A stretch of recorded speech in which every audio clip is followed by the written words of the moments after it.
Slides ready है?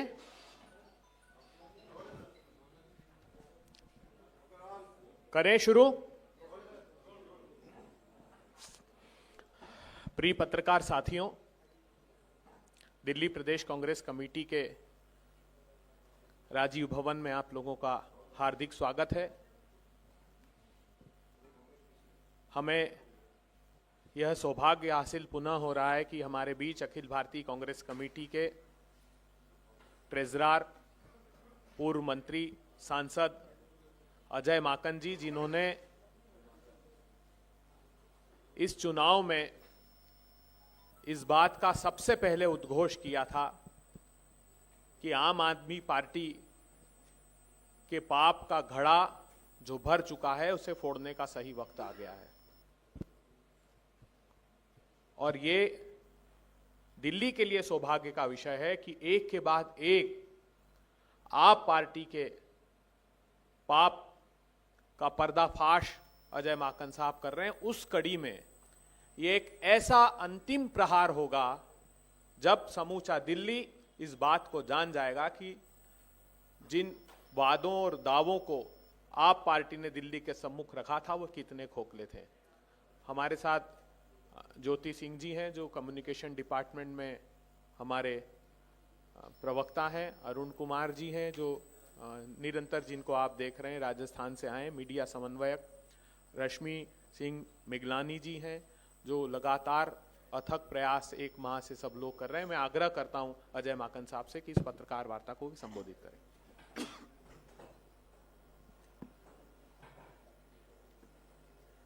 साथियों, इससे पहले दिल्ली के विकास को लेकर के किस प्रकार से भ्रम का मायाजाल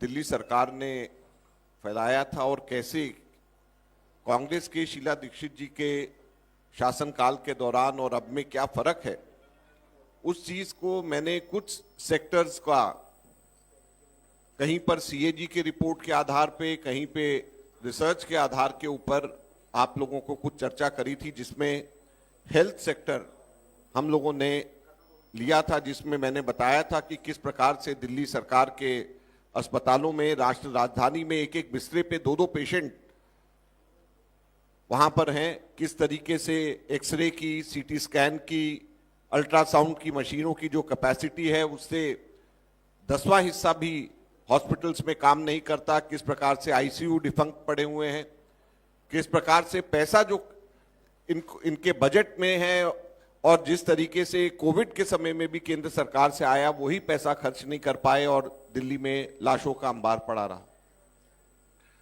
तो आज उसी कड़ी के अंदर दो मुख्य मुद्दों के ऊपर आप सब लोगों के सामने चौंकाने वाले आंकड़े लेकर के आए हैं।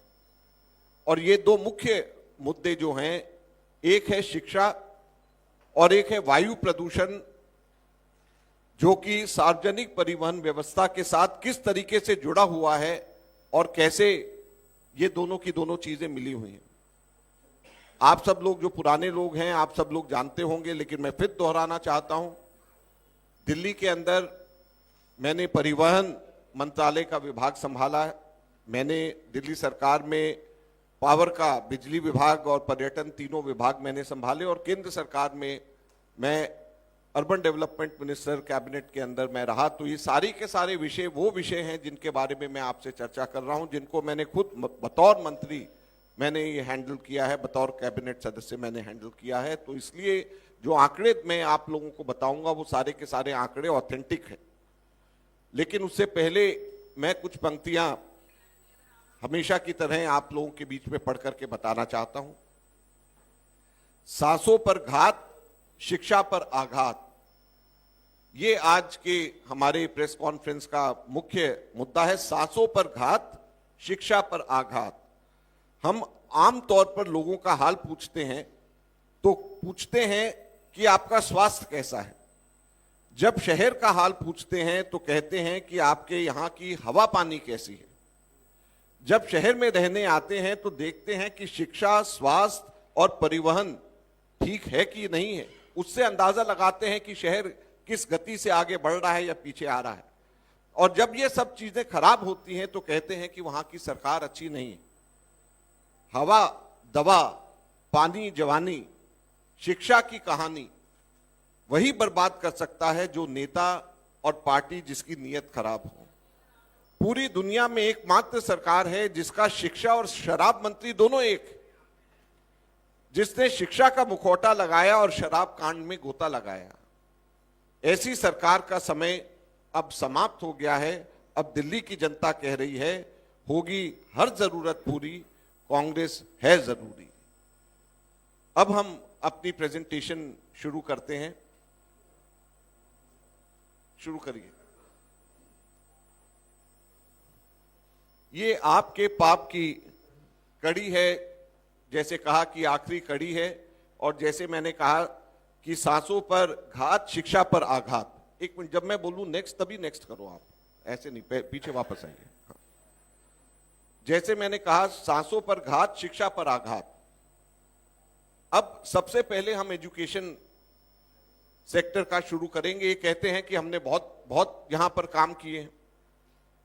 अगर एजुकेशन में स्कूली शिक्षा के अंदर, क्योंकि स्कूली शिक्षा ही दिल्ली सरकार के अधीन है, higher education Delhi university, Jamia university, JNU, 3 universities Delhi के अंदर है और तीनों के तीनों केंद्र सरकार के अधीन।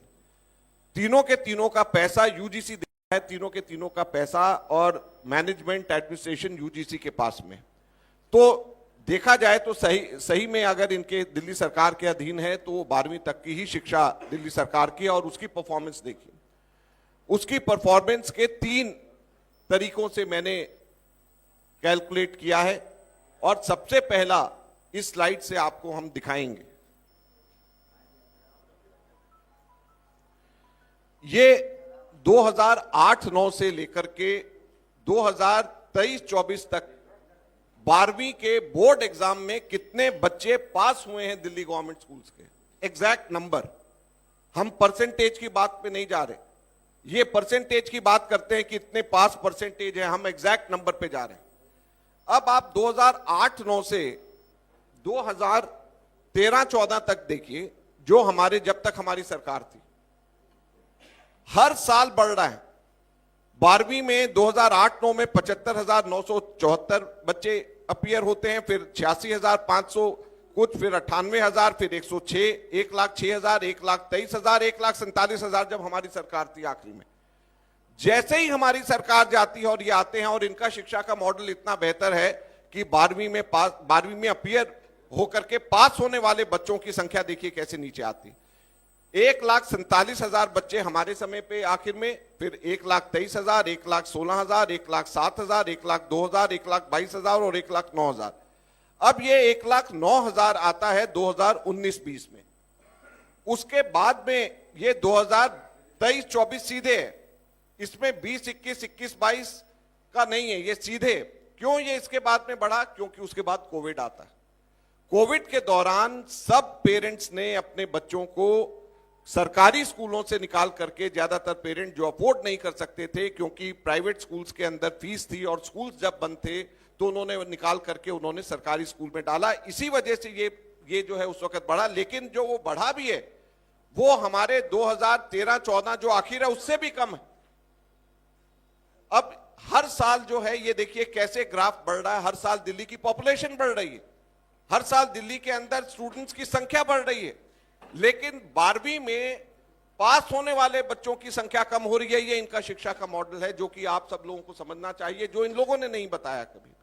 हैरानी की बात यह है कि इतना खराब शिक्षा मॉडल जिसमें 12वीं के बच्चे जो बोर्ड के एग्जाम से पास होते हैं, उससे बड़ा कोई माप नहीं हो सकता, उससे बड़ा कोई पैमाना नहीं हो सकता कि ये सरकार की स्कूली शिक्षा ठीक चल रही है नहीं चल रही। अब ये कम क्यों हो गए पास जो टोटल है? Next slide. ये पास इसलिए हो गए, कम हुए क्योंकि अपीयर ही कम हो रहे। इन्होंने 11वीं में बच्चों को फेल कर रहे हैं ताकि परसेंटेज ठीक हो जाए। अब जो है टोटल अपीयर होने वाले संख्या देखिए कि उसी तरीके से ये 2013-14 के अंदर 1,66,000 टोटल अपीयर होने वाले हैं और 23-24 जो कि पिछले साल है उस साल भी ये लोग जो हैं मुकाबला नहीं कर पाए। 15,000 बच्चे कम अपीयर हुए हैं 12वीं के अंदर। तो जो सरकार के स्कूल्स के अंदर 12वीं में बच्चे ही कम अपीयर हो रहे हैं, कम बच्चे ही पास हो रहे हैं, तो उस सरकार की परफॉर्मेंस स्कूली शिक्षा के बारे में आप क्या कहेंगे? Next slide. लेकिन जो सबसे हैरानी करने वाली स्लाइड है वो ये है, इसके अंदर दो ग्राफ एक साथ दिखाए गए। जो लाइन है वो है दिल्ली सरकारी स्कूल में पढ़ने वाले बच्चों की संख्या, और जो बार है नीचे डंडे हैं वो है प्राइवेट स्कूल में पढ़ने वाले बच्चों की संख्या। आप ये देखिए 2013-14 से पहले जो प्राइवेट स्कूल्स के अंदर संख्या लगातार 3 सालों में कम हो रही है।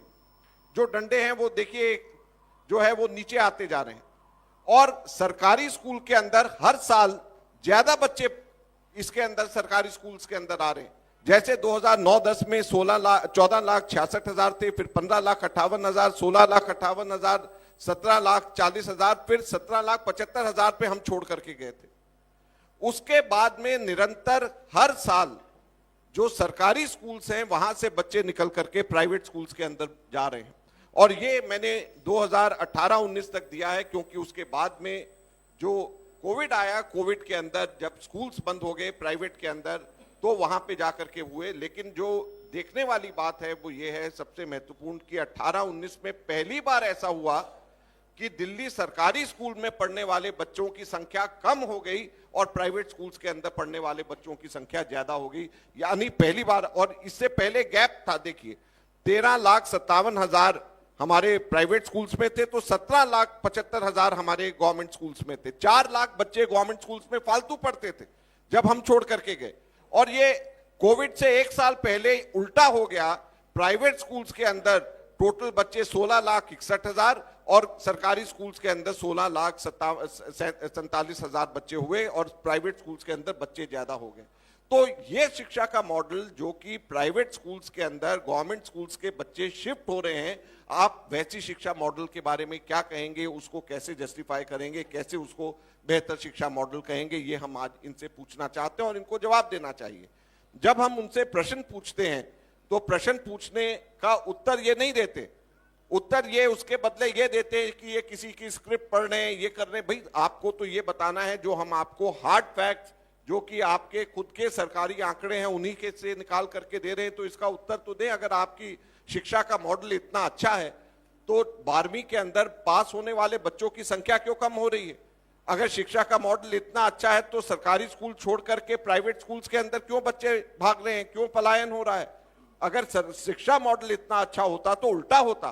पहली बार ऐसा हुआ कि कोविड से 1 साल पहले आखिरी में कि हमारे समय पे 4 लाख बच्चे सरकारी स्कूलों में ज्यादा पढ़ते थे, और कोविड से 1 साल पहले पहली बार ऐसा हुआ है कि हमारे जो प्राइवेट स्कूल्स हैं उसके अंदर बच्चे ज्यादा पढ़ रहे थे सरकारी स्कूलों से, और सरकारी स्कूलों में कम बच्चे पढ़ रहे थे पलायन होने की वजह से। ये हम लोगों को समझने की जरूरत है। Next slide. अब जो है हमारा अगला मसला ये है कि एयर पोल्यूशन दिल्ली के अंदर क्यों है और उसमें क्या कारण है जिस वजह से आज सबसे बड़ा आज ग्रैब 3 फिर लगा हुआ। 1 मिनट, अभी जब मैं बोलूंगा जब भी नेक्स्ट स्लाइड चलाओ ना आप। तो जब ग्रैब 3 अब फिर लग गया है, और अगर यही हालात रहे तो ग्रैब 4 भी लगेगा। कई लोगों को अपनी अपनी गाड़ियां छोड़ करके आनी पड़ रही, पूरी की पूरी दिल्ली के लोगों को असुविधा है। लेकिन ये क्यों है? ये क्या किसानों की वजह से है? किसानों के ऊपर क्यों झूठा इल्जाम लगाया जा रहा है? असलियत तो कहीं और है। ये पीआरएस लेजिस्लेटिव स्टडीज हम सब लोग जानते हैं, ये मेंबर्स ऑफ पार्लियामेंट और एमएलए को ये रिसर्च वर्क करके देती है। इन्होंने एक रिसर्च पेपर एयर पोल्यूशन के ऊपर निकाला। Next slide. उसके अंदर उन्होंने 2 सालों का कंपेयर किया। ये 2018 में इन्होंने कहा है कि कौन कौन से सेक्टर्स हैं जो कि एयर पोल्यूशन में कंट्रीब्यूट करते हैं और उनका कितना कंट्रीब्यूशन है। आप ये देखिए, ट्रांसपोर्ट सेक्टर 2018 का है, ये टेरी की रिपोर्ट है, लेकिन ये 2018 में आया है। 2016 की रिपोर्ट है जो 2018 में पब्लिश हुई है। इसमें ट्रांसपोर्ट सेक्टर का विंटर्स में 28% और समर्स में 17% योगदान है पूरे दिल्ली की PM 2.5 जो कि सबसे महत्वपूर्ण पोल्यूटेंट है जिसकी वजह से पोल्यूशन होता है। तो 2016 में ट्रांसपोर्ट सेक्टर 17 से लेकर के 28% कंट्रीब्यूट करता था दिल्ली के पोल्यूशन के अंदर। Next slide. उन्होंने उसी रिसर्च पेपर में कहा है कि अब जो है in Delhi TERI 2021 noted that vehicular emissions account for 47% of total estimated PM 2.5, यानी जो 2016 में 17 से 28% था, वो 2021 के अंदर 47% हमारा टोटल ट्रांसपोर्ट सेक्टर कंट्रीब्यूट करता है। और ये बावजूद इसके कि पेरिफेरल एक्सप्रेस हाईवे बन गया दिल्ली के बाहर, दिल्ली के ट्रक्स दिल्ली के अंदर नहीं आते हैं, इन सब चीजों के बावजूद यहां पे है। तो क्या वजह है कि दिल्ली के अंदर ट्रांसपोर्ट सेक्टर का इतना बड़ा कंट्रीब्यूशन है, उसके ऊपर हम लोग आगे आते हैं। Next slide. और ये कारण है, टेरी के 2021 में दिल्ली सरकार ने एक सर्वे कंडक्ट करने के लिए, एक स्टडी कंडक्ट करने के लिए कहा, और वो ड्राफ्ट रिपोर्ट ही है क्योंकि दिल्ली सरकार ने उसको आगे पब्लिश नहीं किया। वो ये कहती है कि रोजाना दिल्ली में 1800 प्राइवेट व्हीकल्स रोजाना दिल्ली के अंदर नए खरीदे जाते हैं। ये कार्स होंगे, छोटे स्कूटर्स होंगे, 1800 प्राइवेट व्हीकल्स खरीदे दिल्ली में निकाले जाते हैं। और क्यों? क्योंकि दिल्ली में सार्वजनिक परिवहन व्यवस्था पूरी तरीके से चरमरा गई है। और इसका सीधा सीधा उदाहरण, किसी भी दिन आप वर्किंग डे के ऊपर किसी बस स्टॉप के आगे से आप निकल करके चले जाएं, आप लोगों को पता चल जाएगा वहां पर जिस तरीके का भीड़, जिस तरीके की रश, कई कई घंटे लोगों को वेट करना पड़ता है और बस नहीं आती है। और बसों की परफॉर्मेंस की क्या, पब्लिक ट्रांसपोर्ट सिस्टम में बसों की परफॉर्मेंस की क्या स्टैटिस्टिक्स है, ये मैं आगे की स्लाइड्स में आपको दिखाऊंगा। और जिस वजह से 1800 नई गाड़ियां दिल्ली के अंदर आई हैं, ये हम लोग कहना चाहते हैं। Next slide. अगला। डीटीसी जो है, दिल्ली ट्रांसपोर्ट कॉरपोरेशन, अपने हर महीने 3 महीने के बाद में ऑपरेशनल स्टैटिस्टिक्स निकालती है। ये लेटेस्ट है डीटीसी की, और इसमें से हम आपको निकाल करके इसमें से जो फिगर्स हैं वो हम आपको बता रहे हैं। नेक्स्ट। 2012-13 में जो हमारा आखिरी साल पूरा था, जो हमारे सरकार का एवरेज प्रतिदिन हम लोग 46,77,000 पैसेंजर्स डीटीसी लेकर के जाती थी। अब अगस्त 2024 में ये घट करके 24,43,000 हो गया। आप सोचिए कि दिल्ली के अंदर पॉपुलेशन बढ़ रही है, दिल्ली के अंदर लोग बढ़ रहे हैं, तादाद बढ़ रही है, लेकिन सार्वजनिक परिवहन व्यवस्था का यह हाल है कि प्रतिदिन हमारे समय के ऊपर 46,77,000 पैसेंजर्स एक दिन में एवरेज में जाया करते थे। अब जो है मात्र 24.43 लाख सिर्फ अब जा रहे हैं। तो लोग अपनी प्राइवेट गाड़ियां नहीं खरीदेंगे तो क्या करेंगे? आज प्राइवेट गाड़ियां दिल्ली के अंदर 1800 इसीलिए आ रही हैं क्योंकि डीटीसी की बसों की संख्या और डीटीसी की सर्विसेज कम हो गई है, जो कि इससे नजर आता है। Next slide. ये हर साल की फ्लीट की संख्या है जो बसों की। हमारे समय पे 5,609 बसें हम लोगों के समय पे हम छोड़ करके गए थे, और ये देखिए लगातार निरंतर कम होती हुई आ रही है। पिछले साल 2023-24 में ये 3,937 मात्र रह गई, और अगस्त 2024 में अब जाकर के कुछ नई बसें आई हैं तो ये 4541 हुई हैं। नहीं तो लगातार आप देखिए कि कम के कम होती जा रही हैं बसें। 5,609 डीटीसी की बसें हम लेकर के आए थे, और ये दिल्ली के अंदर सार्वजनिक परिवहन व्यवस्था की ये पूरी कहानी बताता है। और ये जो बसें भी अभी टोटल हैं, ये भी आप आगे देखेंगे कि इसमें भी एक बड़ी इंटरेस्टिंग कहानी, लास्ट स्लाइड उसमें भी आएगी। Next slide.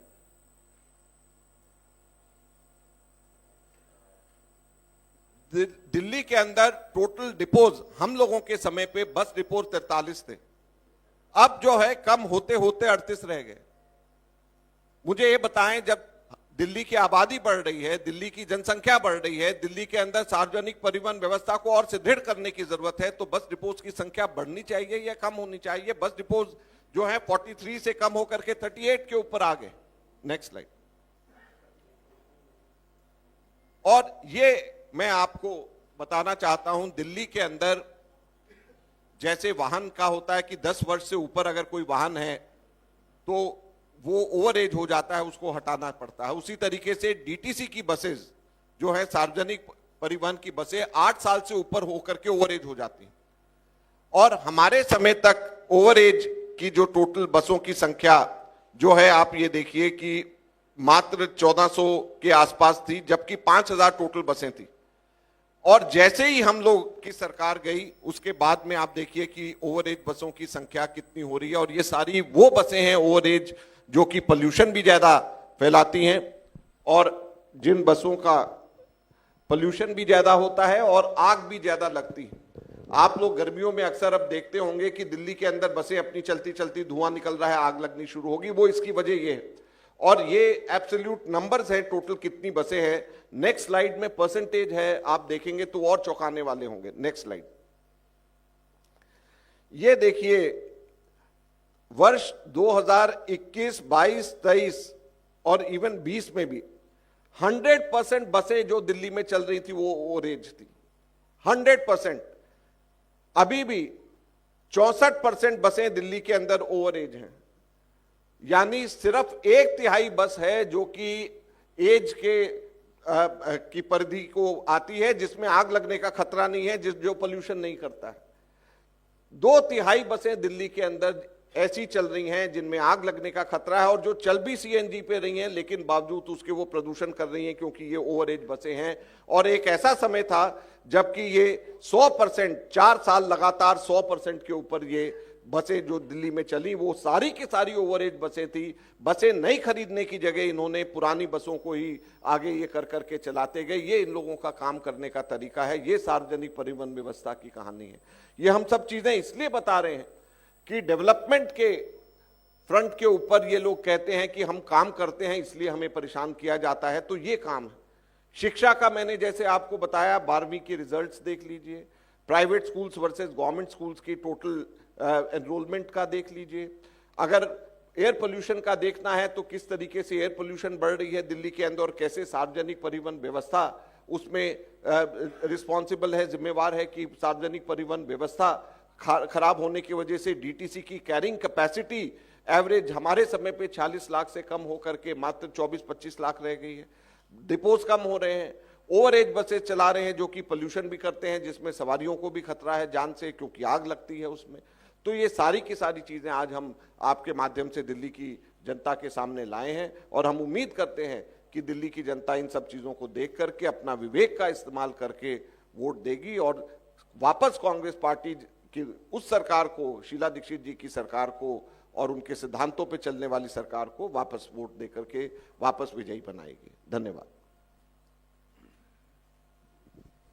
आप लोगों के कोई प्रश्न हो तो?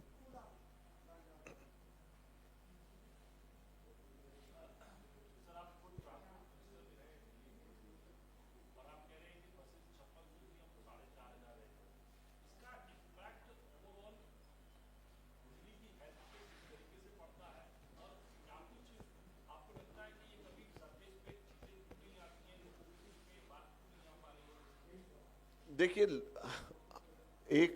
मेरा मानना यह है कि बीजेपी भी एक सशक्त विपक्ष के रूप में फेल हो गया है, और बीजेपी विधानसभा के अंदर उसको मौका मिला आने का, और बीजेपी ने, मुझे नहीं लगता कि इन विषयों को कभी भी ढंग से उठाया, जो कि विधानसभा में विपक्षी भूमिका निभाने का उन्हीं को मैंडेट दिल्ली की जनता ने दिया था, हमारे को दुर्भाग्यवश नहीं दिया था। तो दिल्ली की जनता ने बीजेपी को जो मैंडेट दिया, उन्होंने इन सब चीजों को कभी उठाया नहीं। मुझे नहीं लगता कि उनका दिमाग इन सब चीजों पे कभी चलता भी होगा। उनका दिमाग दूसरी तरीके, उनका दिमाग चलता है कि किस तरीके से आपस में समाज को बांटा जाए और दूसरे आधार के ऊपर वोट मांगे जाए। हम लोग डेवलपमेंट के आधार के ऊपर हम लोग बात करते हैं, और इस वजह से मैं समझता हूं कि दिल्ली की जनता को विपक्ष के तौर के ऊपर जो बीजेपी को रोल प्ले करना चाहिए नहीं किया गया, और जो आपने पूछा उसका तो उत्तर सीधे ये है। दूसरा, उसका इम्पैक्ट कितना पड़ता है, मैंने अभी जैसे इसमें बताया, टेरी की रिपोर्ट है जो पीआरएस लेजिस्लेटिव ने सामने करी, जिसमें ये आया कि PM 2.5 जो सबसे महीन पार्टिकुलेट मटेरियल होता है, जो हमारे फेफड़ों में जाकर जम जाता है, जिसका सबसे नुकसान होता है, वो 2016 के अंदर जो है 17 से 28% ट्रांसपोर्ट सेक्टर उसको उसके लिए जिम्मेवार था, जो 2021 में 47% बढ़ करके हो गया। तो ये सीधे सीधे इससे नजर आता है कि टोटल जो है बसेस, जब ओवरएज बसेस आप चलाओगे तो वो सीएनजी बसेस इसलिए हम लेकर के आए थे कि उसके अंदर एयर पोल्यूशन कम हो और वो दिल्ली की जनता के लिए बेहतर। तो जब ओवरएज बसेस चलाओगे तो उसमें एक्सीडेंट्स भी होंगे, आग भी लगेगी, उसमें पोल्यूशन भी होगा, और ये सब चीजें लोगों को समझने की जरूरत है। मैं इसलिए बोल रहा हूं कि लोगों को, अपने दिल्ली की जनता है, राष्ट्र की राजधानी है, यहां पर लोगों को अपने विवेक से सोच समझ करके डेवलपमेंट के आधार के ऊपर वोट देना चाहिए और वापस कांग्रेस वाली सरकार, कांग्रेस वाली डेवलपमेंट लेकर के आना चाहिए।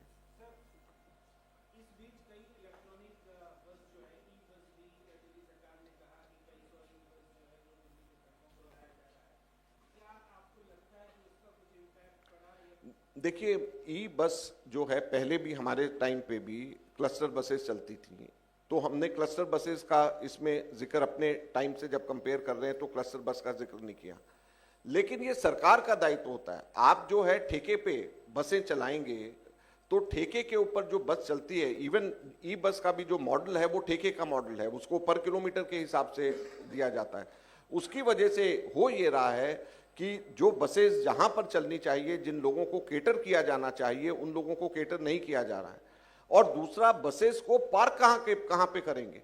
अगर टोटल जो है टोटल कैपेसिटी पार्क करने की अगर 5600 हमारे टाइम पे है और उस टाइम पे 43 बस डिपो थे और अब 38 बस डिपोज रह गए हैं, तो अब बसें आएंगी तो पार्क कहां पे करेंगे? अगर नई बसेस भी आएंगी तो कहां पे करेंगे? रोड के ऊपर करेंगे क्या? रोड करके और फिर और जगह घेर कर और ट्रैफिक कंजेशन करेंगे क्या? तो ये इनकी कहीं पर भी ये प्लानिंग नहीं है कि किस तरीके से नई बसेस को लाई जाए और किस तरीके से उन बसेस का इस्तेमाल किया जाए। मेरा सवाल आपसे ये है कि आम आदमी पार्टी के खिलाफ शिक्षा नीति की बात हो, ट्रांसपोर्ट की बात हो या अलग अलग विषयों की बात हो, बहुत मुखरता के साथ आप हर इशू को लेकर डेटा के माध्यम से आते हैं और आप एक ऐसे शख्स हैं जिन्होंने सबसे पहले कहा था कि आम आदमी पार्टी पे कोई बीच का रास्ता नहीं होना चाहिए, क्लियर रास्ता होना चाहिए, सीधे तौर पर अटैक किया जाना चाहिए।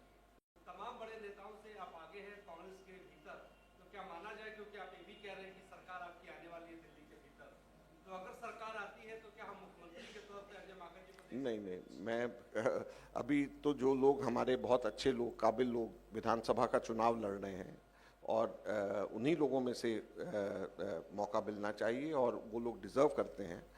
और मैं तो यहाँ पर पूर्व दिल्ली का एक एडमिनिस्ट्रेटर होने के नाते आपको मैं कह रहा हूँ, हमारे दिल्ली में बहुत काबिल लोग हैं और मुझसे भी ज़्यादा काबिल लोग हैं जो लोग दिल्ली के अंदर विधानसभा का चुनाव लड़ रहे हैं। उनमें से किसी को मौका मिलना चाहिए।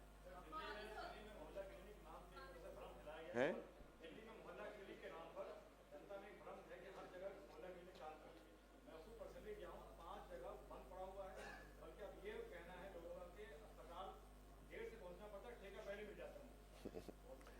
देखिए, मोहल्ला क्लिनिक के ऊपर हमने एक वाइट पेपर निकाला था 2017-18 में और हमने ये पाया था कि मोहल्ला क्लिनिक जो है उसके अंदर किसी जगह पे गाय भैंसे बैठी हुई हैं, कहीं पर आइसक्रीम पार्लर चल रहा है और किसी भी और सीएजी की रिपोर्ट में भी मोहल्ला क्लिनिक के खिलाफ में बहुत सारी चीज़ें लिखी गई हैं कि वहाँ दवाइयाँ नहीं हैं, वहाँ पर जो है पेशेंट्स को जो है डॉक्टर्स के रिकॉर्ड के बेसिस के ऊपर 5 सेकंड में एक पेशेंट को देखा जाता है।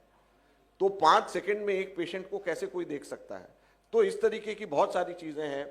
मैं मोहल्ला क्लिनिक के ऊपर भी मैं कोशिश करूंगा कि एक और प्रेस वार्ता अगर समय हमें अभय दुबे जी देंगे तो उस पर अलग से हम लोग ज़रूर पर्दाफाश करना चाहेंगे।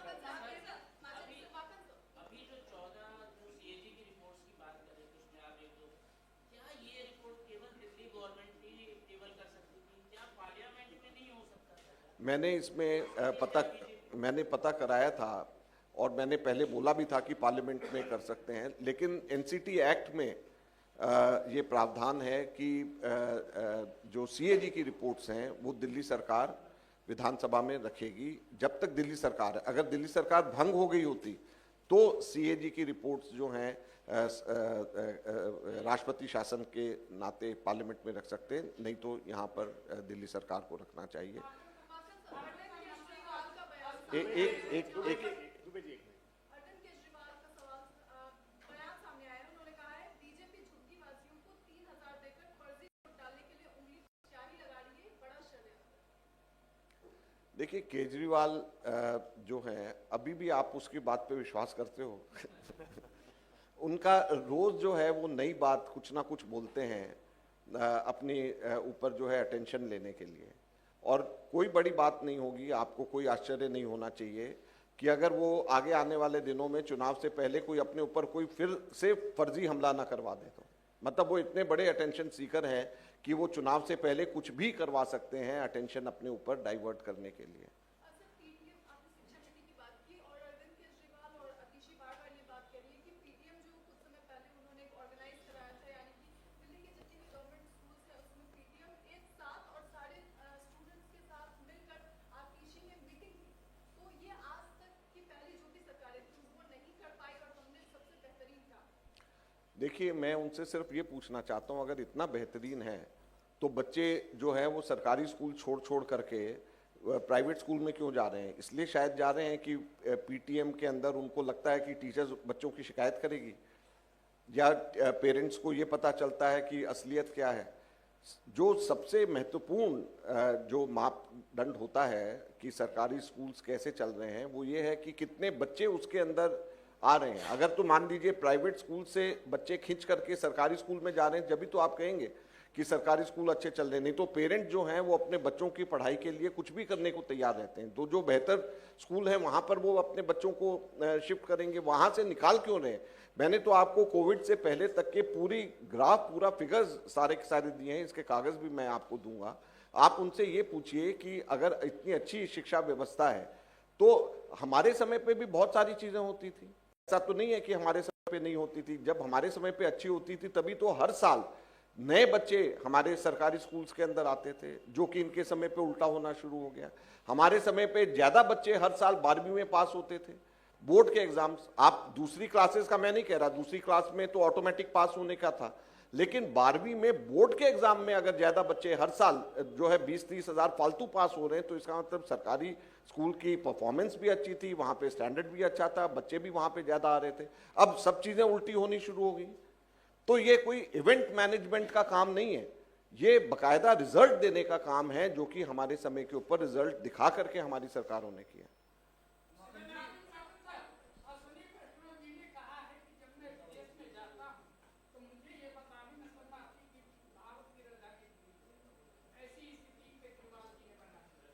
देखिए, उनको बहुत सारी चीज़ों में और भी शर्म आनी चाहिए, सिर्फ इसी पे शर्म नहीं आनी चाहिए। उनको हमारी ट्रेन्स में जाने पे भी शर्म आनी चाहिए।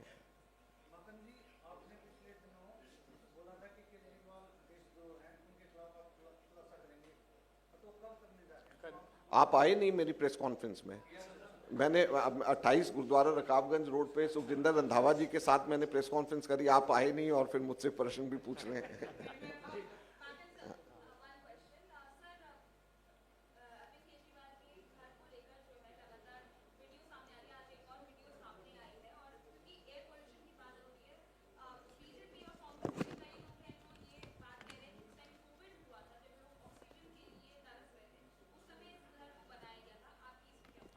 मेरी उसके बारे में ये एफिडेविट दिखाना चाहता हूं।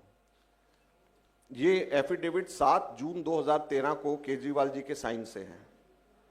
इस एफिडेविट में इन्होंने कहा है कि मैं श्री अरविंद केजरीवाल, पिता गोविंद राम केजरीवाल, निवासी 403L कौशंबी गाजियाबाद, शपथ लेता हूं कि मैं आम आदमी पार्टी के विधानसभा क्षेत्र आगे खाली छोड़ा हुआ मैं चुनाव लड़ने का इच्छुक हूं। मैं जीतने के बाद निम्न बातों का पालन करूंगा। एक, मैं लाल बत्ती की गाड़ी नहीं लूंगा। दूसरा, ये शपथ पत्र है।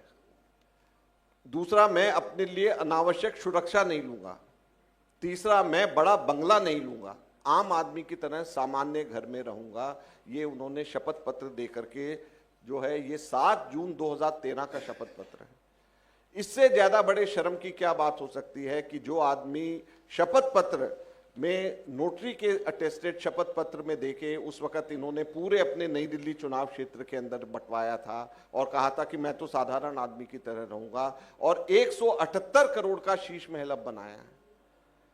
तो आप ऐसे आदमी के ऊपर कैसे विश्वास कर सकते हो? अभी जो है एक बहन ने प्रश्न पूछा कि उन्होंने ऐसा कहा है, तो उस आदमी के कहने के ऊपर क्या विश्वास करोगे जो लिखित शपथ पत्र दे करके कि मैं साधारण आदमी की तरह रहूंगा, मैं सिक्योरिटी नहीं लूंगा, मैं लाल बत्ती नहीं लूंगा।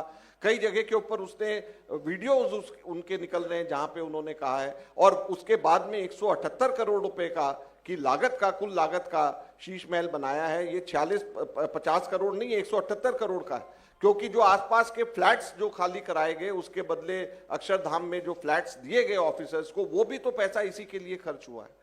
तो 178 करोड़ रुपया जो आदमी केवल अपने ऐशो आराम के लिए, अपने मकान के लिए, और शपथ पत्र देने के बावजूद, पार्टी का नाम क्या है? आम आदमी की पार्टी, और आम आदमी पार्टी का सुप्रीमो कहां रहता है? शीश महल में रहता है। तो क्या आप क्या इन लोगों के ऊपर क्या विश्वास करते हो? इनकी कोई आइडियोलॉजी नहीं है, कोई सोच नहीं है। जरूरत पड़ती है तो बीजेपी की आइडियोलॉजी को अपना लेते हैं, जरूरत पड़ती है तो करप्शन भी कर लेते हैं। तो क्या इनकी आइडियोलॉजी है सिवाय इसके कि सत्ता में किसी ना किसी तरीके से आना? इसके अलावा तो इनकी कोई आइडियोलॉजी नहीं। शिक्षा को लेके जो आंकड़ा आपने बयान किया है सर, तो जिस तरह से प्राइवेट स्कूल में ज्यादा तादाद बच्चों को ज्यादा पास हो रहे हैं और गवर्नमेंट स्कूल में उस तरह की परफॉर्मेंस नहीं मिल रही है, तो आपके पास क्या रोड मैप है सर? किस तरह? देखिए, आपने अच्छा सवाल पूछा। रोड मैप इसमें यह है कि हमारे जैसे शिक्षा के क्षेत्र में, स्कूल्स में बहुत भारी तादाद में वैकेंसीज हैं, टीचर्स की भी, प्रिंसिपल्स, वाइस प्रिंसिपल्स, सबकी। तो सबसे महत्वपूर्ण है कि उन वैकेंसीज को पूरा करना, और उन वैकेंसीज को पूरा करना सबसे महत्वपूर्ण है। और शिक्षा का, जब अगर मान लीजिए हमारे स्कूल्स में वाइस प्रिंसिपल्स को टेम्पररी प्रमोट करके प्रिंसिपल्स बनाया गया है, और वाइस प्रिंसिपल्स नहीं है, प्रिंसिपल्स नहीं है, टीचर्स नहीं है, तो हमारी शिक्षा का लेवल क्या होगा? दूसरा, झगड़ना नहीं है। शीला जी के सरकार में मैं था शुरू के सालों में, 6 साल शीला जी जब मुख्यमंत्री थी तो केंद्र के अंदर बीजेपी की सरकार थी। हमारे को पता भी नहीं होता था, सेक्रेटरी हमारे चेंज हो जाते थे, हमारे से नहीं पूछा जाता था। हमारे को हम अखबार पढ़ते थे, अखबारों के अंदर आता था कि आज ट्रांसपोर्ट सेक्रेटरी चेंज हो गया, ट्रांसपोर्ट कमिश्नर नया आ गया, आज एजुकेशन। ये काम करने का तरीका था।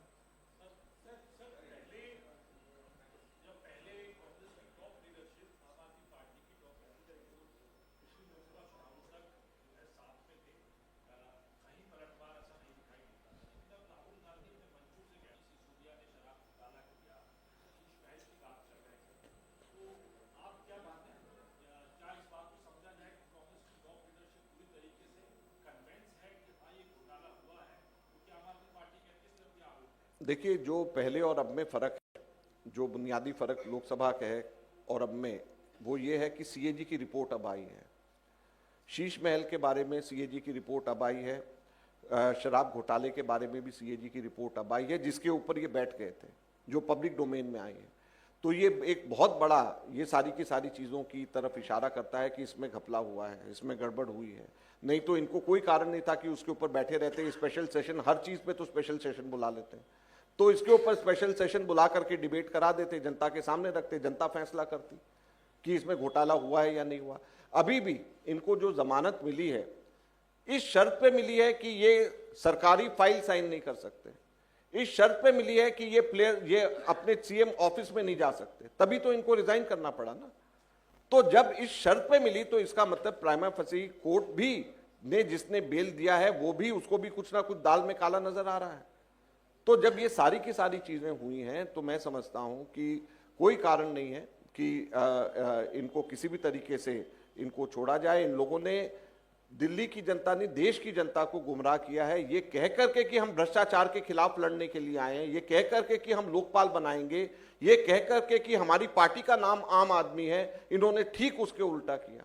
भ्रष्टाचार के अंदर तो नंबर 1, आम आदमी पार्टी का नाम करके शीश महल के अंदर रह रहे हैं, ये कह करके कि हम लोग जो है सादगी से रहेंगे, कोई लाल बत्ती नहीं रहेंगे, पूरे पूरे कन्वॉय और पंजाब से 500 लोगों की फोर्स मंगा करके सिक्योरिटी के अंदर रह रहे हैं।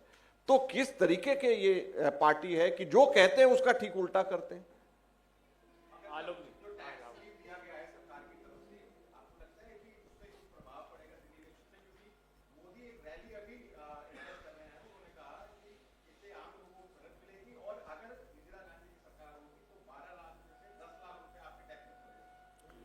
देखिए, हमारे यहाँ पर जो जीएसटी लगी हुई है, जीएसटी के अंदर तो हर आदमी टैक्स दे रहा है और कई कई बार दे रहा है। तो ये जो आज इन्होंने किया है, ये तो इनको जो है 4 साल 5 साल पहले कर देना चाहिए। 4-5 साल से तो कभी भी इनकम टैक्स के अंदर रिलीफ नहीं दिया गया। तो अभी तो जो है जीएसटी के अंदर, जो जीएसटी से पैसा, जो जीएसटी हम लोग कोई नमक भी खरीदने के लिए जाएं, हम कोई भी चीज खरीदने के लिए जाएं, उसका टैक्स तो सरकार उसका टैक्स उस पर ले ही रही है हमारे से। तो ये रिलीफ क्या हुआ? ये तो जो 4 साल 6 साल लेट इन्होंने किया है और जीएसटी के माध्यम से इनडायरेक्ट टैक्सेस हमसे ले रहे हैं। कॉर्पोरेट टैक्स में जो इन्होंने कमी करी है, वो तो इन लोगों ने कमी जो है 30% कॉर्पोरेट टैक्स पहले होता था, उसको घटा करके 24% कर दिया था इन्होंने। ये इन्होंने कर दिया 7-8 साल पहले। तो कॉर्पोरेट टैक्स के अंदर जिस तरीके से जब कमी करी थी, उसी टाइम पे इनकम टैक्स में कमी करते। तो जब अपने मित्र पूंजीपतियों को टैक्स रिलीफ देते हैं और आम साधारण जनता, रिक्शा चलाने वाला भी या गरीब मजदूर भी जो है उतना ही टैक्स दे रहा है, इनडायरेक्ट टैक्स, जितना अडानी और अंबानी दे रहे हैं जब वो लोग अपना सामान खरीदते हैं। तो ये है इनका टैक्स रेजिम। हाँ,